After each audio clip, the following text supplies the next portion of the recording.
Bonsoir à tous, bienvenue dans votre émission La Réunion Léla. On espère que la journée vous a été satisfaisante parce que là on va parler politique, c'est pas toujours simple. On rentre de nouveau dans les municipales, c'est politique.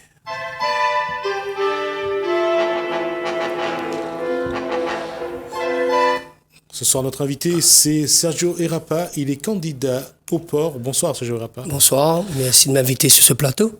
Alors, d'abord, qui est Sergio Errapa? Sergio Errapa est un portois qui est âgé de 50 ans, père de 4 enfants et 4 petits-enfants. Et aujourd'hui, si on parle de son parcours associatif, ça c'est un petit peu quoi? Mais écoutez, moi j'étais très engagé dans la vie associative portoise et j'étais aussi j'étais président de la Jeanne d'Arc et aussi président du football club municipal du port et aussi j'étais aussi vice-président de l'OMS du port. Aujourd'hui, comment ça se fait? On passe de l'associatif au politique? Mais écoutez, moi, c'est naturellement. C'est qu'aujourd'hui, l'engagement associatif que j'ai pris tout le long de ces années m'a permis effectivement de multiplier des rencontres et des actions en faveur de la population et ça m'a amené naturellement à la politique. Et aujourd'hui, quelle est la posture politique de Sergio Errapa? La posture politique, moi, je suis sans étiquette. Sans étiquette tout simplement parce que la population nous rappelle le besoin d'être écouté. Et l'étiquette politique, on le sait tous, n'a plus de valeur aux yeux de nos concitoyens et de la population. Moi, homme public que je suis un rassembleur. Et mon étiquette, c'est le peuple et rien d'autre. Comment aujourd'hui, justement, ce peuple s'exprime? Comment il s'exprime dans vos échanges? Qu'est-ce que le peuple dit à Sergio Errapa? Qu'est-ce qu'il attend de la prochaine mandature? Ils attendent tout simplement qu'on les écoute, qu'on les respecte, qu'on les fait confiance et qu'on les tolère. Et ces 4 valeurs fortes que demande la population est omniprésente dans les porte-à-porte que je fais tous les jours et aussi dans mon quotidien. Et c'est là que la population nous attend aussi, nous, hommes publics et hommes politiques, pour pouvoir effectivement amener avec eux un vrai projet commun et citoyen pour cette population qui est vraiment dans l'attente. Sergio Errapa, la question est toujours la même, c'est que la population a des demandes, a des besoins. Aujourd'hui, qu'est-ce qu'il demande à Sergio Errapa? Il me demande, comme j'ai dit, qu'on les écoute. Qu'on les écoute, qu'on prenne en compte, qu'on n'ait pas des mensonges vis-à-vis d'eux, qu'on ne soit pas des menteurs vis-à-vis d'eux. Ils attendent qu'on réponde par oui ou par non à leur attente. Qu'on est capable, nous, hommes publics, de pouvoir les accompagner, les améliorer leur cadre de vie. C'est que me demande la population, pas plus tard que ce matin. J'étais dans un quartier très populaire de la ville, c'est-à-dire la cité Maloya, et j'ai la chance de rencontrer un monsieur qui habite tout seul et où sa maison est dans un état de délabrement total et parce qu'il n'y a pas un véritable accompagnement des bailleurs sociaux à son égard. Et à partir de là, c'est ma principale préoccupation en tant que candidat. Alors, il y a bien sûr les attentes de la population, les besoins. Quelles vont être les réponses que vous allez apporter à cette population demain, si c'est vous qui êtes à la mairie? Mais écoutez, moi, j'amènerai une politique de proximité forte vis-à-vis de ces attentes de la population portoise. Et c'est bien cela qu'attend la population. Parce qu'au port, on le connaît tous, qu'on a une politique, on a un contexte social difficile et compliqué, avec malheureusement des indicateurs sociaux négatifs sur notre territoire. Je vais ici parler du chômage, le nombre de bénéficiaires DSA, des femmes monoparentales, des familles monoparentales, aussi des enfants qui sont placés en famille d'accueil tous les ans. Et à partir de là, écoutez, c'est ma principale préoccupation aujourd'hui. Le social va rester un axe fort de mon programme pour cette élection. Alors, sur le social, le volet social, qu'est-ce que vous allez proposer à la population? Moi, le volet social est transversal sur toutes les 11 thématiques que je proposerai. Je parle ici de l'éducation, le sport, la culture. Et l'axe fort que je vais proposer, c'est-à-dire le social, va répondre à l'urgence sociale. L'urgence sociale est omniprésente sur notre territoire et on se doit d'être efficace pour pouvoir répondre à cette urgence sociale.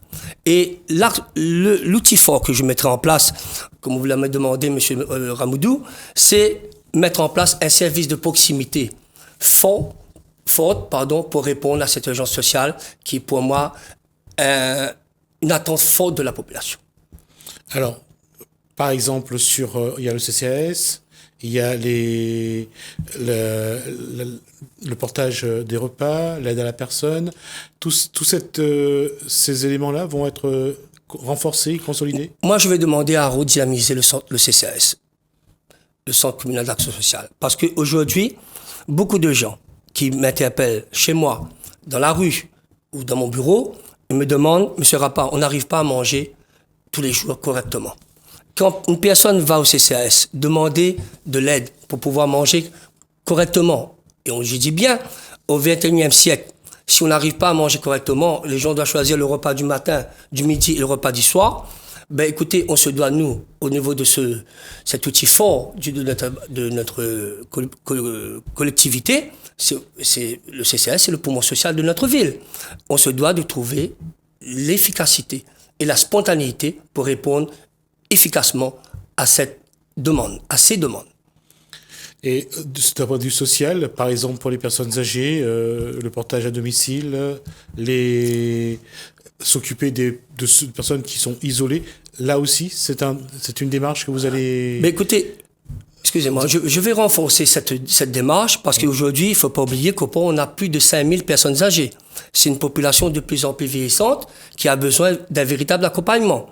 Effectivement, il y a la Maison du Seigneur au Port, c'est une très bonne chose, mais on se doit de décentraliser dans nos quartiers cet outil fort de notre territoire pour pouvoir assurer un véritable accompagnement de ces personnes vulnérables de notre territoire, qui sont les personnes âgées. Il y a quand même un public de personnes âgées, mais il y a aussi la jeunesse. Une jeunesse qui a besoin de plus d'activités, qui a besoin de plus d'être encadrée, qui a besoin de sites structurés. Là aussi, c'est quelque chose que vous avez intégré dans votre programme? Évidemment, la jeunesse, les personnes âgées, les personnes en situation de handicap. Et effectivement, je ne vous cache pas, si vous me permettez, je suis conseiller départemental. J'ai validé récemment au sein de l'Assemblée plénière du département un outil supplémentaire pour notre territoire portois, s'appelle le SPI, le service public d'insertion, qui viendra renforcer tous les outils du département sur le territoire portois, sur le canton du Port. Je vais ici parler de l'ADEN, l'aide départementale aux entreprises nouvelles, et aussi le TAGE, le tremplin d'activité jeune. Et cet outil supplémentaire pour nos jeunes sera la bienvenue pour ces personnes, pour ces jeunes qui attendent, qui sont souvent oubliés sur notre territoire. Pour porter le social, il faut aussi de l'économie. Comment assurer, parce qu'il y a l'insertion, il y a la formation, il y a l'emploi, comment... j'allais dire rendre un peu plus attractif le territoire du port, faire en sorte que les entreprises y viennent en nombre, justement pour essayer d'intégrer ces jeunes en formation ou en insertion. Mais écoutez, vous l'avez bien dit, vous avez mis bien le doigt dessus, M. Ramoudou. Aujourd'hui, on a un territoire paradoxal. On a plus de 2600 entreprises au port. On a 5 quartiers prioritaires où souvent ces quartiers sont oubliés du monde économique, qui est situé en périphérie de notre ville. On se doit de trouver le véritable maillage entre le monde économique et nos quartiers pour pouvoir effectivement assurer une vraie intégration, une vraie formation pour nos jeunes. J'ai discuté avec plein de chefs d'entreprise depuis très longtemps, depuis mon engagement politique, qui me disent, Monsieur Rapa, nous on n'est pas fermés aux jeunes du port, mais effectivement, il faut trouver on se doit de trouver des outils forts pour pouvoir vraiment insérer ces jeunes.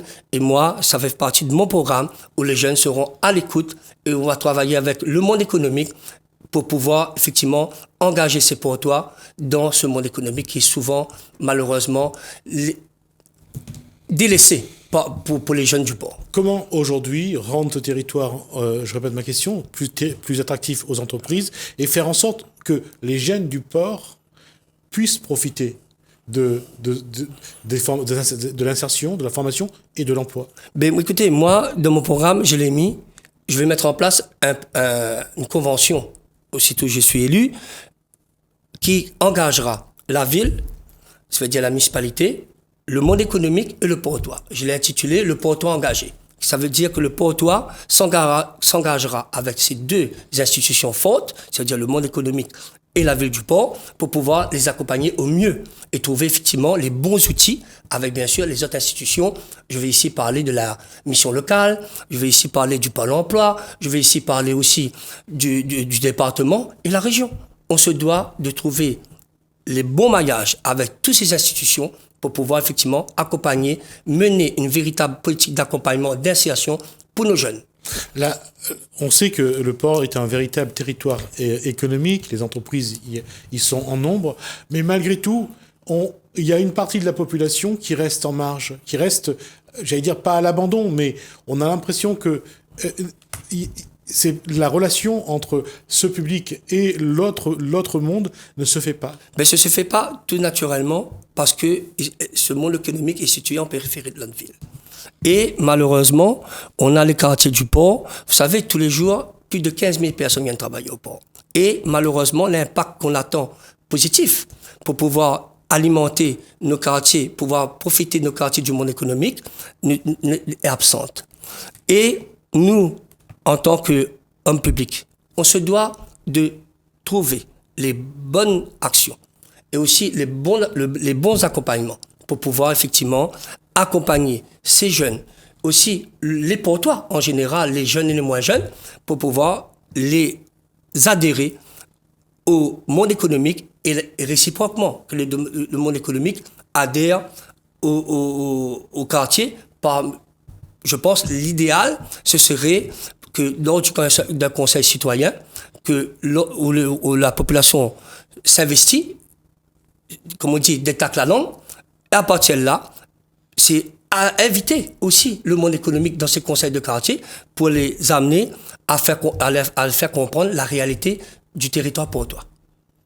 Ce territoire portois aujourd'hui a besoin de quoi? Que ce soit en matière de tourisme, en matière de culture, de sport. Qu'est-ce que vous avez dans votre programme pour... Mais écoutez, on a 11 thématiques fortes. Le tourisme, l'éducation, le sport, la culture, l'environnement. Et ces thématiques fortes sont importantes pour pouvoir développer le port de demain. Comme je l'ai dit dans mon slogan, on doit construire le port de demain. Et le tourisme, malheureusement, est absent sur le territoire portois. Quand on voit les bateaux de croisière arriver sur le port, on voit les touristes marcher à pied dans la zone industrielle parce qu'il n'y a pas d'hébergement fort sur le port. Ils sont obligés de prendre le bus, marcher à pied. Mais on se doit, nous, de mettre en place un guichet touristique porté par la ville ou une structure associative pour accompagner ces personnes. Et c'est là qu'on développera le tourisme. C'est tout un engagement. C'est toute une réflexion à mener pour pouvoir développer toutes ces thématiques-là. Et on regarde, si on regarde le port, on remonte la rivière des Galets. Vous avez un site touristique qui est déjà magnifique. Comment exploiter ces sites du port qui, quelque part, ne sont pas vraiment mis en valeur? Mais écoutez, moi je pense que la meilleure des choses, quand on fait un projet sur le port, quand on est élu d'une ville, on est maire d'une ville, on se doit de consulter la population. J'appelle ça la consultation citoyenne autour de 3 valeurs fortes: la civilité, le civisme et la solidarité. Et ces sites, comme vous le dites, M. Ramoudou, quand vous parlez de l'arrêt des Galets, n'oublions pas que l'arrêt des Galets est la porte du parc national des Hauts. Effectivement, beaucoup de jeunes Galais me disent: Monsieur Rapin, on veut nous aménager le site, les berges de l'arrêt des Galets, pour pouvoir rendre cela attractif, pour amener les touristes vers nous, et aussi faire adhérer toutes les associations portoises autour de nos différentes thématiques, et pour qu'on trouve le bon maillage et la bonne articulation pour ramener l'attractivité sur le territoire portois. Et en matière de culture, aujourd'hui, c'est quelque chose que vous pensez que... Parce que là, au port, il y a bien sûr votre site que tout le monde connaît, Cabardoc. Ouais. Et la musique, c'est quelque chose qui est bien en place, surtout que les différentes communautés organisent de temps en temps des rencontres, des animations. Il y a eu quelque temps encore la communauté réunionnaise d'origine mahoraise a organisé une soirée, mais ce n'est pas, c'est pas quelque chose qu'on voit beaucoup, qu'on met en avant, alors que le maillage de la population se fait. Écoutez, moi, j'ai un seul constat. Ce que me dit la population. Parce que moi, j'habite le port. Quand j'habite le port, j'ai beaucoup de remontées. Et ces remontées sont claires. Ils me disent, Monsieur Rapa, je ne critique pas Cabardoc, ils me disent, nous, on n'est pas investis dans Cabardoc. Pour eux, ils me disent, hein, c'est les mots qu'ils me disent, c'est un sanctuaire pour eux. Ça veut dire qu'ils n'ont pas accès. C'est vrai qu'on organise des soirées, tout ça, mais le portois lui-même n'est point concerné par l'activité Cabardoc.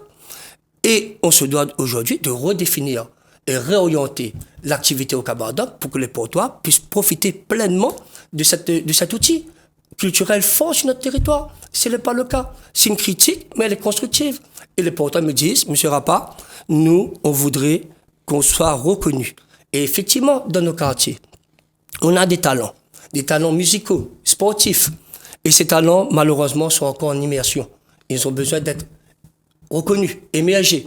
Et moi, je pense que les outils comme Cabardoc doivent pouvoir être un outil fort pour détecter dans nos quartiers ces talents qui animent notre territoire. Il y a une chose qu'il faut reconnaître, le port c'est une ville sportive. Hein. Là, il y a eu pas mal de structures qui ont été construites sur le port. Comment aller continuer dans ce sens-là? Comment faire en sorte que plus de portois participent aux activités? Écoutez, moi je pense que dans ce domaine-là, les associations doivent jouer pleinement leur rôle. On doit réfléchir à une nouvelle politique sportive sur le port, démocratiser le sport en faveur de la population portoise pour que ces portois puissent vraiment venir profiter, jouer au football, jouer au tennis, jouer au handball, profiter des activités sportives en général. Et c'est bien cela. Il y a une activité, effectivement, elle existe, mais elle ne profite pas pleinement à tous les portois. C'est les remontées que j'ai. Mais on se doit, c'est pour ça que je le dis, il faut qu'on se doit de trouver une véritable politique sportive sur le port. Et ça, je l'ai dans mon programme. Ça commence par les écoles? Ça commence, bien sûr, par les écoles et aussi dans les quartiers. Ça veut dire que tout le monde sportif, le monde éducatif doit se sentir concerné par le sport. On dit bien le sport est un vecteur d'insertion. Et ce vecteur d'insertion, il est important pour notre territoire, effectivement, ce qu'attendent les portois. Alors, ça va être ma dernière question. Et aujourd'hui, est-ce que Sergio Irapa se sent à la hauteur de la tâche qui est devant lui et qui, le 22 mars, peut lui échoir? Mais écoutez, moi, j'étais interpellé par la population. Ils m'ont dit, Sergio, on veut que tu sois notre candidat. Ce candidat qui nous donnera l'espoir. La preuve, mon slogan, il est simple, hein, c'est le port nous vit notre espoir. Parce que la population portoise espère un renouveau, espère vraiment une politique de proximité forte pour pouvoir les accompagner de leur quotidien. Sergio Rapa, vous avez la caméra qui est devant vous là, vous avez 1 minute 30 pour votre message à la population du port. Portoise, portois, vous m'avez fait confiance pour être candidat à ces élections. Je serai votre candidat de proximité, à vos côtés, dans les quartiers, dans vos maisons, dans vos rues, dans vos ruelles, dans vos impasses. Faites-moi confiance. Je mènerai avec vous une politique de proximité forte où vous serez les acteurs principaux de votre quartier et c'est vous qui allez construire le port de demain. Faites-moi confiance, je serai à vos côtés. Le message est passé? Merci beaucoup. D'accord. Alors, merci à vous, Sergio Rapa, d'avoir répondu à notre invitation. Merci d'être sur notre plateau. Merci, j'allais dire merci à vous. On va juste nous tourner une page, on va regarder un reportage et puis on se retrouve après le COSAITI.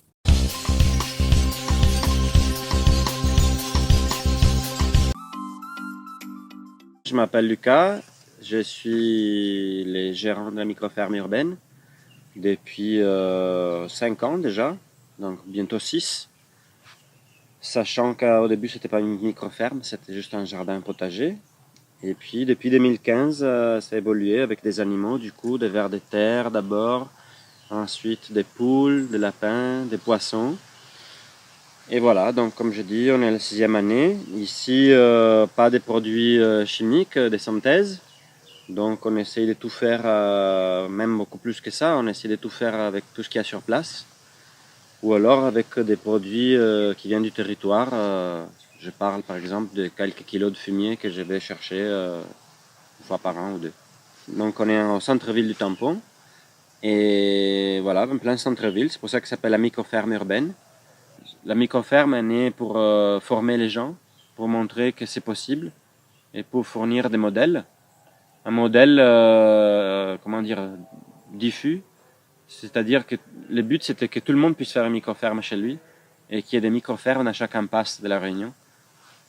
Et finalement, ça commence à fonctionner parce qu'ici, dans cette impasse, il y en a 3.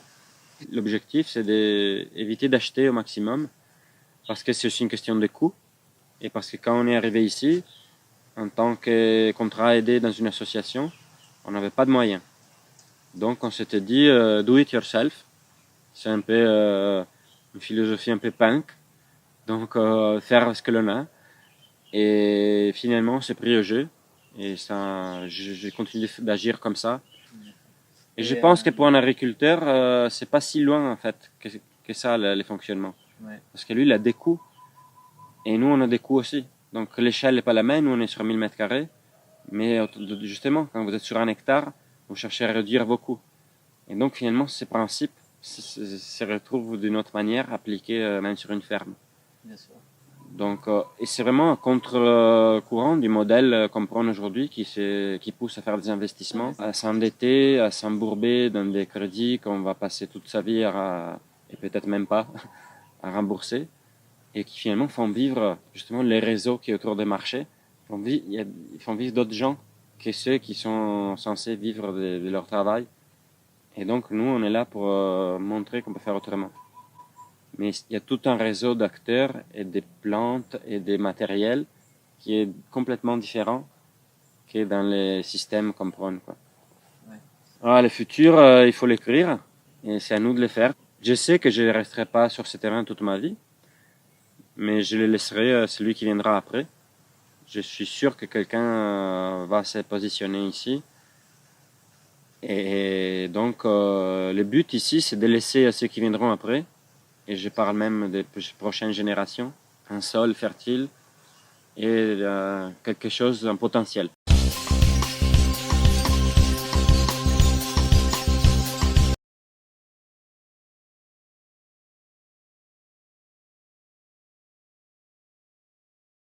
Je crée les accessoires et bijoux à base de vacois et graines locales. Vous avez commencé quand ? Mon activité professionnelle même, c'est depuis 4 ans et demi déjà. Mais le vacois et les graines a toujours fait partie de mon paysage depuis toute petite. Comment s'est passée la rencontre entre Ladi et cette envie de créer votre activité ? Ladi, en fait, m'avait déjà lancé mon activité, moi j'étais sur le marché et c'est vrai que m'était un petit peu essoufflée déjà financièrement parce qu'on m'avait fait avec mes propres moyens. Et un beau jour, donc Ladi, il faisait sa démarche sur les marchés, j'avais venu à la rencontre et donc c'est comme ça qu'on m'a rencontré un des agents de Ladi et on a discuté et donc on a pu avoir un rendez-vous et donc les choses ont suivi après. Comment ça s'est mis en place ? Des rendez-vous pour voir c'était quoi mes besoins, mais déjà il y avait une bonne reconnaissance de mon savoir-faire. Et donc après plusieurs rendez-vous, on a pu mettre en place un petit prêt à Ladi pour pouvoir avoir un peu de trésorerie. C'était ça qui me manquait. Après, comment ça s'est passé ? Comment vous avez travaillé ? Comment les choses se sont mises en place et que vous avez eu une assise financière ? On va dire que tout est déjà gagné, mais déjà ça m'a permis de garder un équilibre, de rester en équilibre et de pouvoir répondre au fur et à mesure aux attentes des clients et des futurs clients.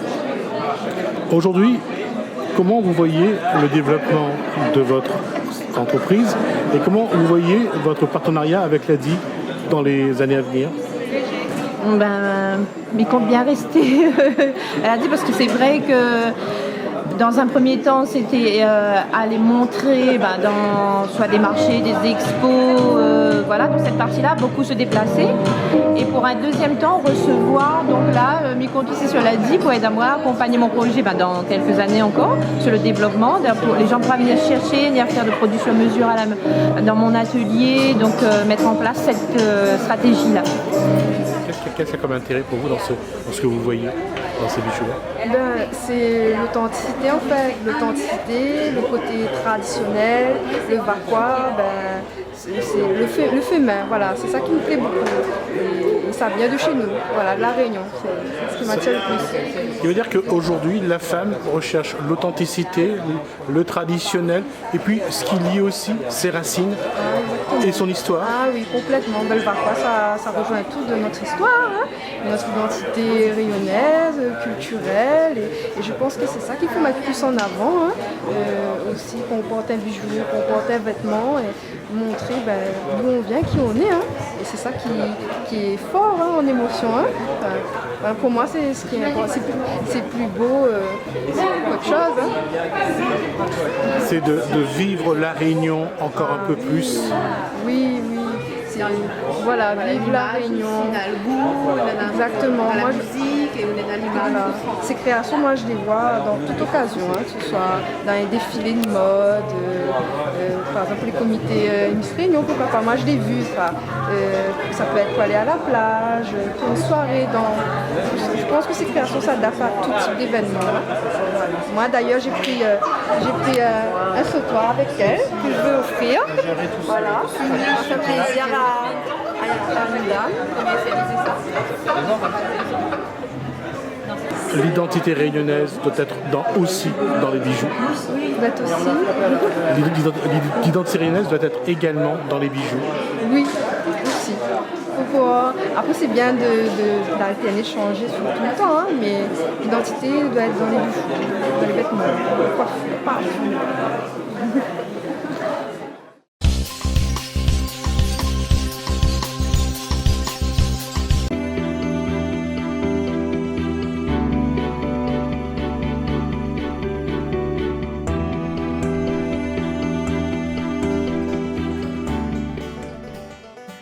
Saint-Joseph-la-Ville vous convie au spectacle Les Contes du Vendredi, Histoires animaux dans boîte couleur le 21 février de 18h à 20h à la Maison Potous de Carrosse.